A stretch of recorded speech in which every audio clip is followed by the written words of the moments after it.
Hello, everybody. Thank you for joining us today. I'm Amber. I'm the founder and CEO of Donate for Refugees. And today we're going to be talking about how to, responding to food insecurity in Athens, in particular for refugees. I'm delighted to be joined today by my guests from foodKIND, Better Life with Refugees and One Human Race. So introducing Rachel first. Initially volunteering with foodKIND in May 2019, Rachel returned as team coordinator and then director of operations.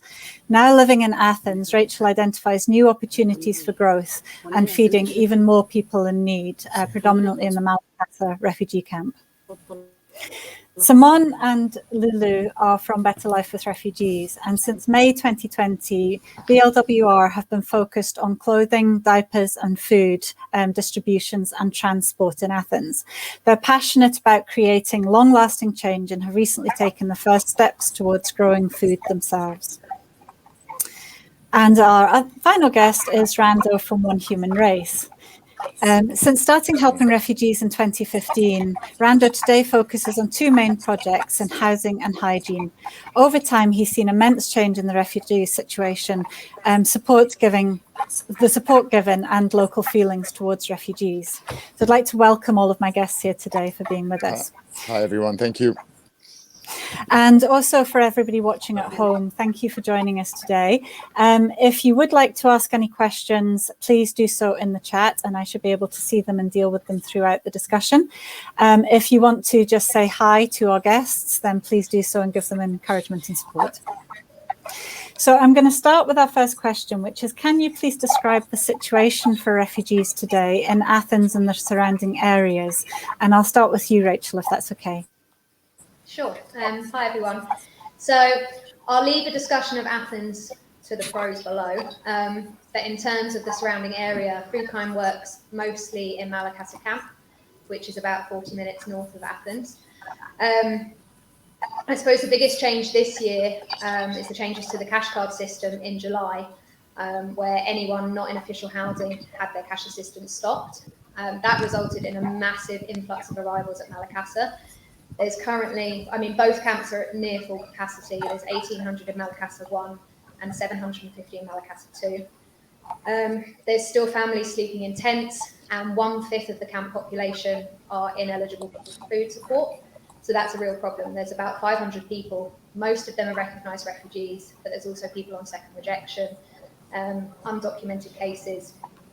So without a way of supporting themselves, we're having to spend a lot more money providing for those people. As I said, most of them have refugee status. That's a big problem because last year the government cut support from 6 months once you've been given refugee status to a month. So they have a month to find a job, find somewhere new to live. So what we're doing is trying to support them with food while they get themselves on their feet or until they get their travel documents and can move on. Thank you, Rachel. And Simon and Lulu? The situation here in Athens is like Rachel says, them cut the cash card, they don't have support. And of course, it's very hard. Someone I know have work, but we have a lot of people are working obligatory for €2.50 per hour, 8 hour, €20. And this makes very hard to pay the rent and the food. We have people with some family in North Europe and some support, and or in Arabi Saudi and some support like this. And we have people really without €1. And of course, for that people, it's very hard. This is what I can say. Yes, since they have got the cash cards, the situation is dramatic for most of them here from our free shop. We try to deliver the essentials, but even for us, it's difficult to get the food to give to them. So we are really trying to develop campaigns to support them because I'm in direct contact with them and I see them coming with their families frustrated, without documents, without being able to. So it's hard, and now the lack of financial aid is really hitting hard, very hard on them. Thank you. Yeah, if we have some second more, I think about the land. Later. Okay. Now it's Sorry. And Rando, do you want to add to that? I can just second all that was mentioned before, and it's I'll do it by example. I've had two guys arrive last week while I was in Athens from Istanbul, Syrian guys. They spent 3 weeks in the forest to get across the border and arrived they had one mobile phone left and the clothes on their body. And they were hungry. Literally, there is nowhere in Athens. To register takes many, many weeks or months. So if you arrive with not a penny in your pocket, you have no idea. You're starving in Athens. You can easily starve in Athens, especially when you're not a family. I think it's even harder for young guys. So it was quite shocking to see them with literally not a penny on them, not €1. It's probably one of the first times I've seen that, because people are not leaving. Previously people had maybe some funds left in Turkey or wherever they're coming from. Now they're literally arriving with nil, with 0. And yeah, it's quite shocking to see that in a European country. Exactly. Yeah, indeed. And if we focus on food specifically, what impact and how big a concern is food security becoming for people? And nobody's really talked about the numbers of people in and around Athens. How many people are we talking about? Simon and Lulu. I think the statistic say around 40,000, but of course the people who already take the ID, I think, is not inside the statistic, or the rejection is not inside the statistic, and the illegal people who just try to pass also is not inside the statistic. We are speaking about, it's difficult to say one number, but it's very more than 20 or 40,000 people. And I know about the government, the ministry are helping by months, ask a lot of document for help. The distribution is one time of months, and yeah, it's not enough. I speak with the social worker inside the ministry, and okay, it's not enough. I speak with the Jesuit the another day, for example, them support 35 family.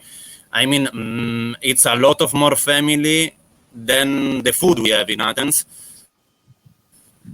We are speaking about a lot of people. Yeah, it's maybe 100,000, maybe 150,000, maybe 500,000. I don't know in reality. I have a lot of have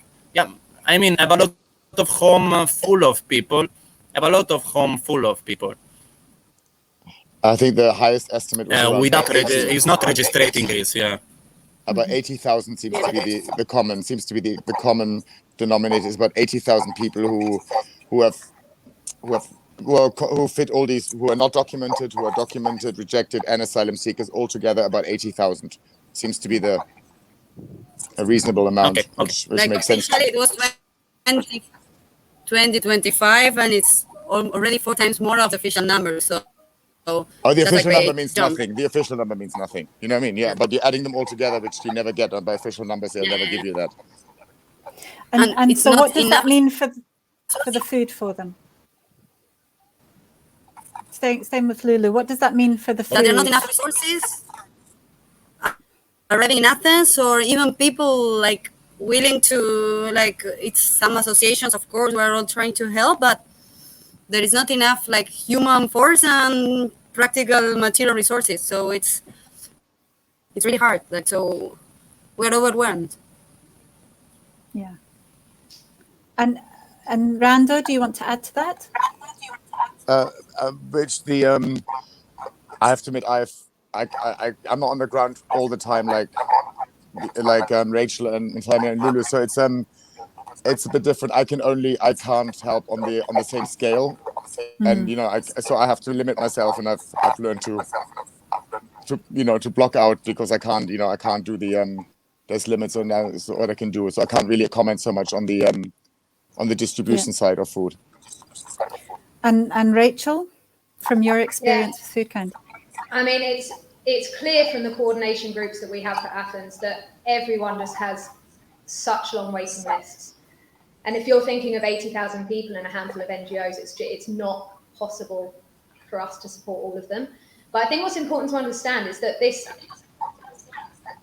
just one piece of legislation after another, and it's affecting different vulnerable groups. You had last year where support was taken away from the recognised, and then this July just gone, you've got cash assistance being taken away from asylum seekers who aren't in official housing.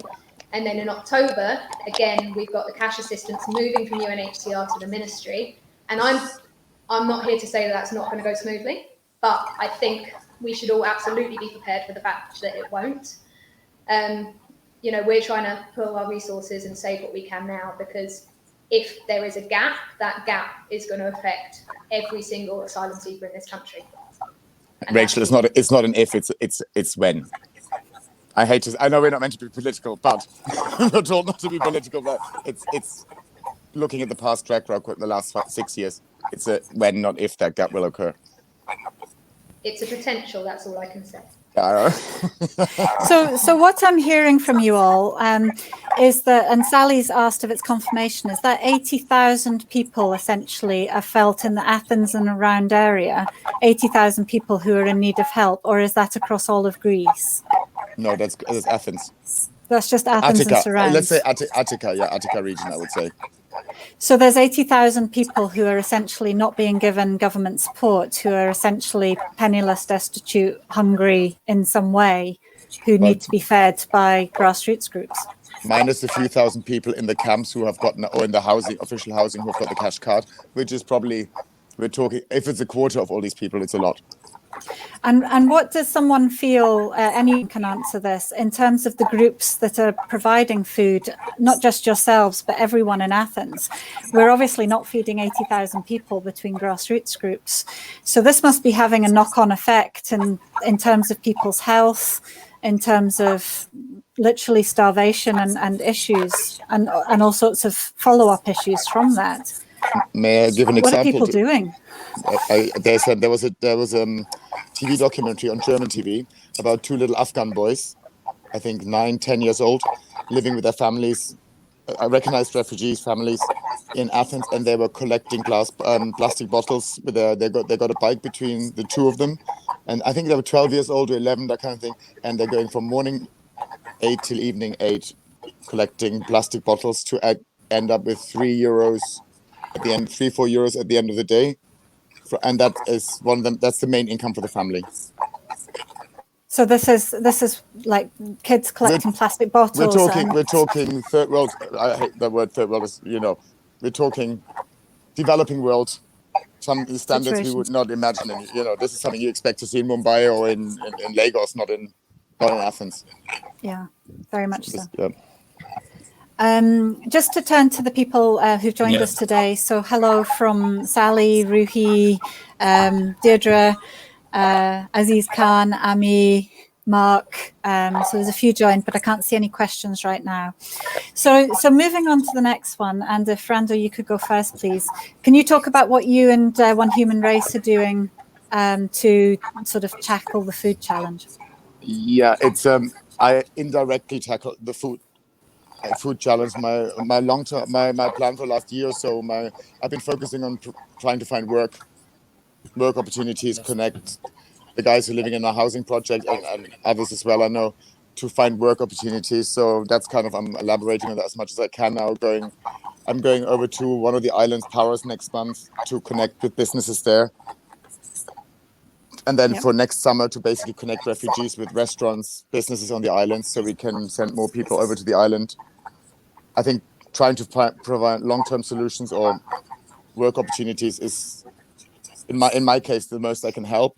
At the same time, I'm providing food for the 14 mainly Syrian guys in my housing project, and on individual levels, if I find out about someone puts me in touch with somebody, I will provide food when I'm in Athens once a month. I will do a food drop-off. Nothing sustainable, because I can't at the level I'm working.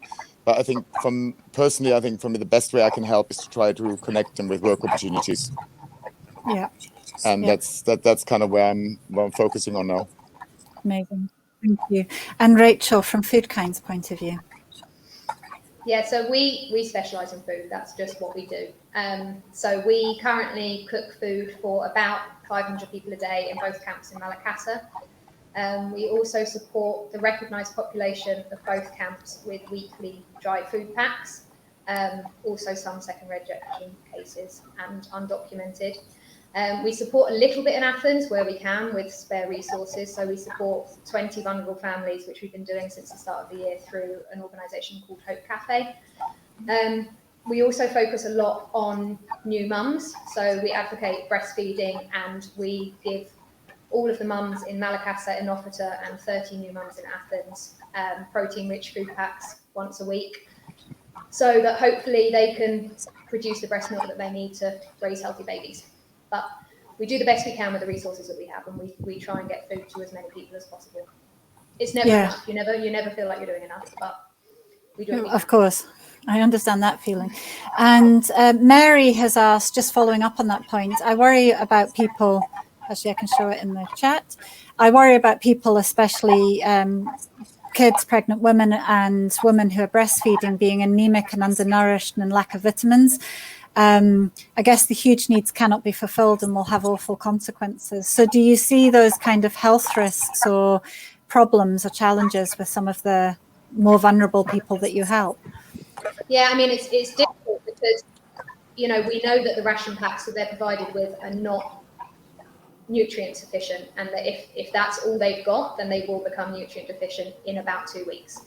But the mother's packs that we provide, we had a volunteer from last year who did a research project on the pack, and she did all the nutrients in the packs and the food that we provide. And in Malakasa, with the food that we provide and the weekly mother's packs, those mums are hitting all of their macro and micronutrients. So we would like to do more. So at the moment we do 200 packs a week. That covers both camps in Malakasa, Enofita, and 30 of the mums in Athens. We'd love to do more, but yeah, hopefully that will help. Fantastic. Thank you, Rachel. And Simon and Lulu? Yes, aside from just like Rando trying to help people find jobs, we have focused our food searching in 4 different aspects. The first one would be like with our newly become one of Hope do that again. That is like going around the groups around Athens and surrounding areas and try to create a local food network.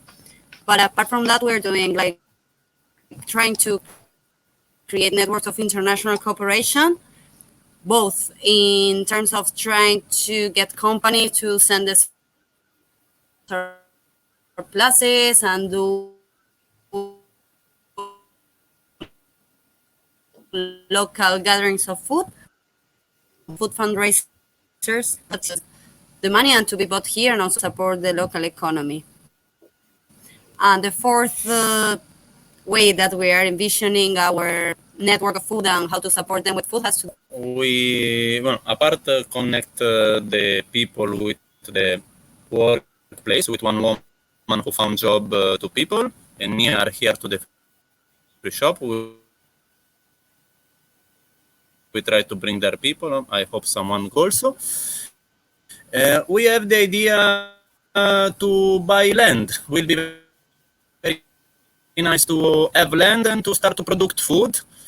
And in Mentager, to have land and volunteer and start to cultivate our food, calculate how much food we need, how much earth, how much water, how much seeds, how many seeds, and start to cultivate and be sure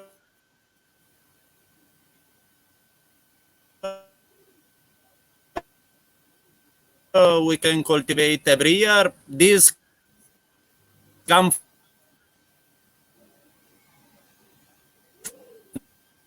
I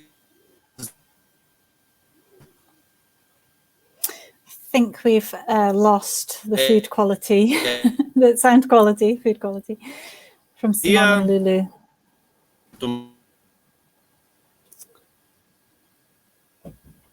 Yeah, I think we're going to have to move on from that because we can't quite hear you properly, Simon. I'm afraid. Sorry about the sound quality there.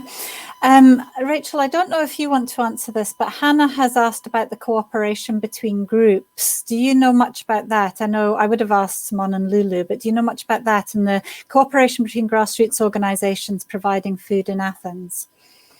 Yeah, it's something that's really being worked on at the moment. I mean, we're all in this together. It's not a competition. We're not competitors. You know, we all have resources. If we can share those around, then we absolutely do.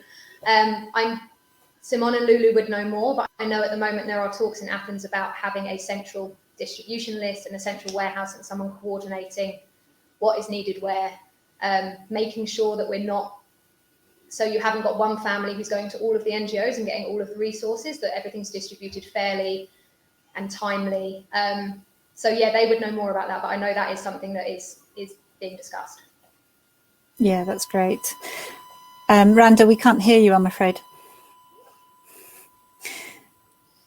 I'm going to ask as well, whilst we wait for Rando's sound to come back.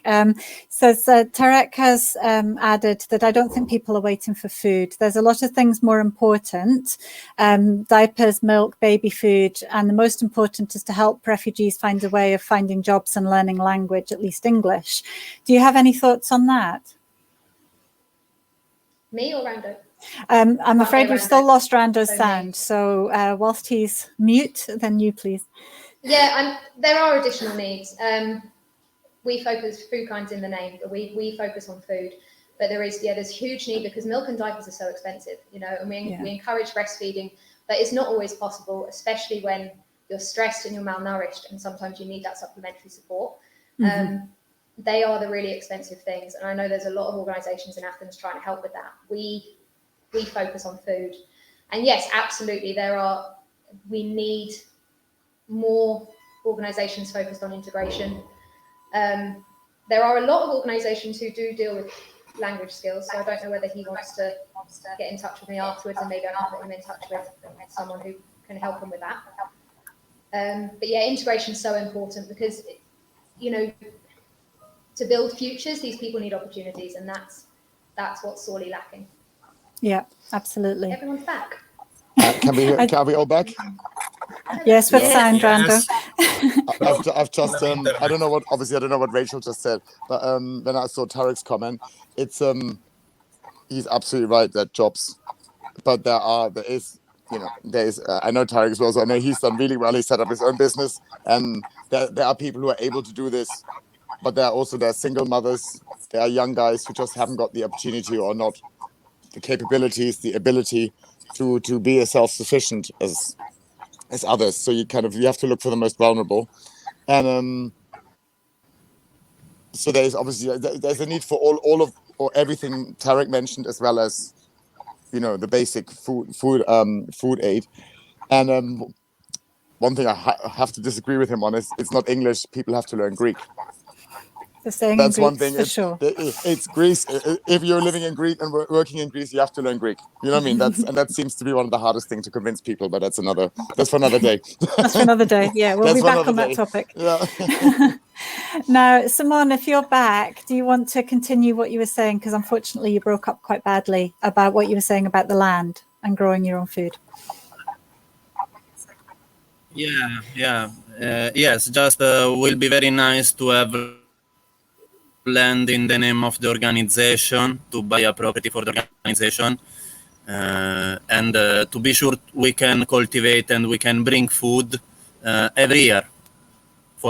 If we can have property and people who cultivate, we can bring food. Yes, we were thinking about that property because first we were renting and we were told, like, don't be silly, you need to make a lot of effort and you need to make something sustainable in the long term to keep on helping people. So that's the main idea. Like, oh, you're right. We were just trying to help as soon as we could, you know. Yeah. But really, we need to find firm, sustainable solutions. Not just because even the donations come and go, but if we find something stable in the long term, like cultivation, like something like that, we can guarantee forever. This can be a good system. And another and the last point, I think, is about the fruits. We cannot plant a tree and not recollect the food. One tree needs a lot of time, yes, but that's it. I think I say everything. Yeah, and having sustainable food sources is a great way to move forward. I don't know about feeding 80,000 people with it, but it will certainly be a big help. There was a question from Hannah as well. Maybe Lulu, you want to take this, asking about the cooperation between the grassroots organisations providing food in Athens. Do you want to talk about the cooperation and the work? And Rachel did mention it whilst you were offline. The cooperation between grassroots organizations providing food. Well, right now we're trying to launch a system to organize all of us because we have realized there were a lot of black market sales because of duplications. So we're promoting like to get organized with a shared database, or at least to know the data in order to really be able to assess the needs of everything, in this case food, and to really be able to divide our resources among the people in a fair way, basically. Yeah. Yeah, and then that's it. Yeah. Which is very difficult when you're dealing with undocumented people as well, because how do you verify who they are, right? This is going to be it's very, very difficult. When the undocumented are the hardest, I suppose, to how are you going to verify who undocumented people are? It's a very tough one to get right. Yeah, exactly. I think we have time for just one last question, which Rachel, perhaps you'd be able to address as you're focused on food. But are the food packs that are distributed standardized packs, or are the items individually requested by the people beforehand? Sorry, bear with me while I read it. Yeah, I don't think it's Tom's question. I'm not sure that you need to read all of it, but are the food packs standardized for everybody, or are people able to request specific items? In terms of IOM's food packs, they are standardized, and there are items in there that we know, because we've worked in the camp so long, that people don't like. So the dry food packs that we provide, they are still standardized, but they are food items that we know that they will use, so that there's no waste. Whereas, IOM will give Malagasy are most of the Afghan population, and they will give them couscous, and they won't eat the couscous. So, and to be fair, it doesn't go to waste, because they actually donate the food to us, and then we donate the food to Athens. But it's a bit ridiculous to be donated food by people who so desperately need food. So yeah, we do our best to give the people that we serve what we know that they will use. So more culturally sensitive. It's standard, but it's culturally sensitive. Yeah. The same with our cooking. We cook what we know that they like. We listen to their feedback. If they don't like it, we don't do it again. It's Yeah. IOM will give them bacon, huh? No comment. So just to finish up then, and please, if you have any final words that you want to share with people, then please do. But otherwise, can we look at what you'd want to do, what people at home can do to support? So Rachel, I'll start with you, please. Yeah, I mean, you can donate, of course. We make every euro stretch as far as possible. And I hear so often, like, monthly donations are really crucial to us because it allows us to budget more. But I hear so often, people will donate and then they'll send that with a message saying, I'm sorry, it's not more. And I really don't like hearing that, because, if you can donate €5 a month, that will give a child a hot meal and a portion of salad every single day. That's not insignificant. That's huge. And we appreciate every single penny that we get, big or small. You can volunteer, come out, we work hard, we cry together, we laugh together, you'll love it, everyone loves it. But I mean, lacking time and money, I think the most important thing that anyone can do is just have conversations with people, and meaningful, intelligent conversations, because some people are hostile to the situation, and I don't think that always comes from a place of anger. I think it comes from a place of misinformation. And society is becoming so polarized that we need to listen to people's concerns, put them right if they're wrong, and try and educate people to a better view, rather than just shouting at each other all the time, which sometimes on social media it seems that that's what's happening. But so lots of ways. Thank you very much, Rachel. So, Simon and Lulu, do you have any final words and ways people can support? Yes, basically on the same line of Rachel, like to raise the awareness that we can all help from wherever we are. So maybe something not so big can really help a family, or any kind of donation really helps in terms of when it's focused on, in this case, food, because either very little money, like €5, you can feed a child, either create networks wherever they are, and really trying to raise awareness about the need to start going back to nature and to really be self-sustainable. It is very important really to know that wherever we are, we have the tools and the resources. Yeah. And that is really needed, like to really tune into that need and not just a newspaper article, you know. Yeah. Simon, did you have some final words? No? Yeah. Me? Mm-hmm. Me? Yes, if bring more food, more money for food. If somebody wants to donate a land or whatever, yes, it's good. And remember, 1 hectare of land bring a lot of 1,000 kilo of food per year. 1 hectare, and we have hectares. I see program food of 5,000 euro per week. And I see hectares 12,000 euro for all the life. And when I give every 3 months, maybe from 10, 20 until 50,000 kilo food, depending from kind of cultivation. Every 3 months, we speak about a lot of. Yeah. We speak about 2 containers every 3 months at least. And by all means, put the information into the chat afterwards. Yeah, you can put the donation links and information into chats afterwards to make sure that it's captured in the comments. Yeah. Rando, did you have some final words? I'm sure you do. You've known me too long. No, Too long. Again, I think obviously the obvious ones that have been mentioned, the donating and everything. There's also other, a bit out of the box. A lot of people are coming on holiday to Greece. They're passing through Athens for a day or two. And I've had quite a few people do this over the years. They say, can we help? People can literally, on a holiday, it takes 1 hour. They can either, do a food shop. In my case, it's been taken to the boys to the house.